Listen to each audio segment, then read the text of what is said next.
Good morning, Mr. Vassallo's class. My name is Tom McMahon. I'm the high school instructional technology coach. And what I'm going to show you this morning is how to use the software program Microsoft Photostory 3. What we'll be using today is images to eventually make a movie. So to find Photostory 3, you go to your Start menu. If you go to All Programs, it'll be found right here, Photostory 3 for Windows. What we're going to do is we're going to begin a new story. So we'll go ahead and click Next. First thing I need to do is find my pictures. So hopefully you have the pictures somewhere saved that you can get them. So I'm going to import them. And so I'll make a quick movie using my son as my model today. So let's bring in some pictures. If I hold down Control, I can select individual photos instead of having to come back and forth for different ones. So let's go ahead and we'll pick those photos just for fun and demonstration. So they bring them in. Now one thing you'll notice is this one is not the right order. So very simple editing tool right here. I can move the photo around to get it correct. I think I have one more like that. So now I got my photos. Say I wanted this one second because you've done a script so you know which order you want your photos. You can put them in any order that you'd like. And so first I just need to import my photos. Now this removes black borders. What it'll do is it'll remove these black borders, but it'll also widen the photo. So you may or may not want to remove black borders. It's up to you. So let me go to Next. On this next page is where I can put a title. So if I want to put a title on a photo, I click the photo that I want the title on. And then over here, I type what I want it to be. So I'll say, Michael Valentine's Day. Now if you'll notice that's in dark print. It's awful small. It's hard to see. So let's say if I hit enter here, and that'll work. But if you notice it's still dark, so I can always change the font. Now I have to change the font for the entire wording. I can't just do simple ones. Let's see if that comes up better. And that's still a little light. See if I can find something that's going to be better. Maybe navy. That's a little bit better. Now I can also place it where I want. So let's place it at the bottom. So there we go, Michael's Valentine's Day. And so I can do that if I want for each photo. You may or may not. You probably want a title on this one, and maybe at the end you're going to have credits of who put the movie together. So that's the second slide. Third slide is where I can do recordings. So when I do a recording, I pick the photo that I want to do a recording about. You already have a script. So maybe I want to do a recording of this. And if I click record, it'll record what I'm saying, which is this is a photo of Michael and Janie Hayes at St. Patrick's Day. So I stop. And now I can preview what I've said. Since you've done your script, it's pretty easy to do. It may take a moment for it to render a little bit. It'll record what I'm saying, which is this is a photo of Michael and Janie Hayes at St. Patrick's Day. So that was my preview. If I want to redo the recording, I click here. It'll delete my narration, and I'll do it again.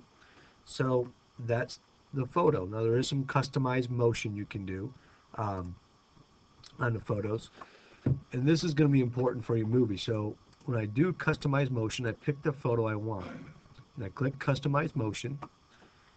Photostory 3 already does a default where how it's going to look. So this is how it starts, this is how it ends. But I can also modify it.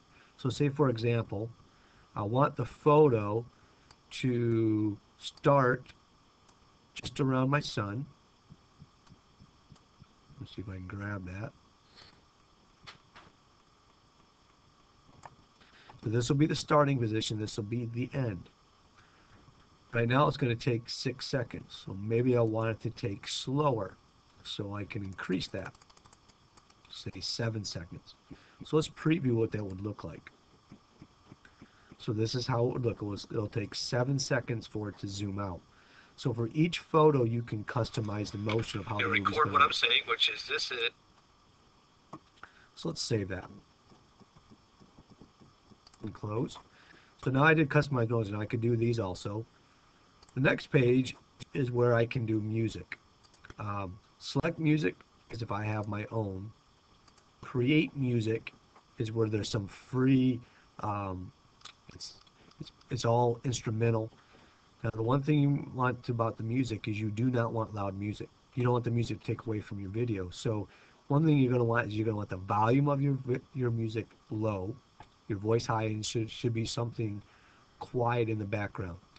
One thing is whatever photo I start on, that's considered my anchor for my music. So that's where the music will start. So if I click here and I click create music, the music I pick, we'll just pick one real quick, that's where it starts. And so that's considered the anchor. So let's go next. That's music. Now your next slide is where you save your work. If I click on browse, or if I click on save project, so when I save it, I'm going to save it twice. The first way I save it is called save project. This saves it as a Photostory 3 project, which means I can edit it later. So if there are mistakes, I can fix it. So save project. I'm probably going to want to save it to my H drive. And I'll call this Michael's story. I'm going to save it, and it's going to save it as a Photostory 3. However, this is not necessarily a movie yet. I can preview it as a movie, but it's not necessarily a movie. Also, I'm going to save it when I click on browse. I need to save it. This is where I'm going to save it as necessarily a movie. So I click browse. I'll make sure it's in my H drive. I'm going to call it Michael's movie again. If you notice this time, it's saving as a Windows Media Video file, WMV. So this is where it's going to save it as a movie, but it hasn't done it yet. I click save, but nothing happened. I have to actually click next. When I click next, this is going to go through the rendering process. It's going to render it from a Photostory 3 to a Windows Movie file. And if you notice, it takes some time. The longer your movie, the longer this will take. Now, once I have it on Windows Media, this will play on any Windows product. So this will play on any laptop, so on and so forth. So this is very important. This is the end product. And then you can view your story. Mine's not going to be perfect, but let's go ahead and view it. What it's going to look like. It's going to be pretty quick. You notice there's no sound. I didn't do any recording. It'll record what I'm saying, which is this is a photo of Michael and Janie Hayes at St. Patrick's Day.